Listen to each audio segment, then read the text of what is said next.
अॼु ईद जो ॾींहुं आहे ऐं ईद ख़ुशियुनि जो ॾींहुं आहे। उन ख़ुशियुनि जे ॾींहं ते सभिनी पिरी प्यारनि खे दोस्तनि खे ईद जूं मुबारकूं। ऐं सभिनी जे लाइ ही पैगाम आहे, अचो त इन ते अमल कयो। रंज रुसामा सभु विसारियूं, रंज रुसामा सभु विसारियूं, टहक ॾियूं ऐं खिलूं ॻाल्हायूं। सालनि जूं के सिकूं लाहियूं, अचु त ईद जो भाकुर पायूं, अचु त ईद जो भाकुर पायूं। ईद अचण जी आस हुई दिल में, तोसां मिलण जी प्यास हुई दिल में। ईद अचण जी आस हुई दिल में, तोसां मिलण जी प्यास हुई दिल में।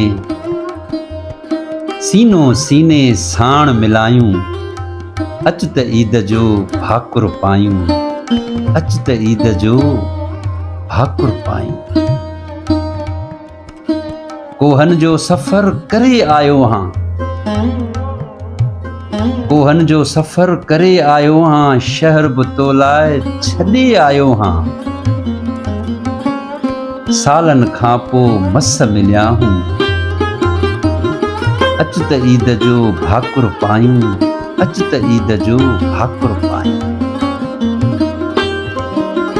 तूं बि साम्हूं मूं ॾे ॾिसीं थो, तूं बि साम्हूं मूं ॾे ॾिसीं थो, मां बि बीठो तोखे तकियां थो। छा लाइ हिक ॿिए खे तड़पायूं, अचु त ईद जो भाकुर पायूं, अचु त ईद जो भाकुर पायूं। सो अॼु हिकु ॾींहं ते जेके बि परे परे खां पंजनि ॻोठनि में विया आहियो, या जिन जिते बि ईद कई आहे ऐं साम्हूं दोस्त बीठल अथव, त उन्हनि दोस्तनि सां भाकुर पाए मिली वठो ऐं दिलि मां उहे रंजशूं कढी छॾियो। ईद ख़ुशियुनि जो ॾींहुं आहे ऐं ईद मिलाप जो, खिलण जो, मिलण जो, मुर्कुनि जो, टहकनि जो ॾींहुं आहे। अचो त उन ॾींहं खे सुहिणे नमूने सां मल्हायूं। अॼु केतिरा ई असांजा दोस्त मुख़्तलिफ़ शहरनि मां पंहिंजनि ॻोठनि ॾे रवाना थिया हूंदा ऐं अॼोके ॾींहं ते उहे पंहिंजनि अबनि ॾाॾनि जे क़ब्रिस्तान ते बि विया हूंदा, उन्हनि लाइ बि दुआऊं कयूं हूंदियूं। असां ईदुनि ते उन्हनि जे क़ब्रुनि ते बि ईंदा आहियूं, असां सभिनी खे यादि कंदा आहियूं।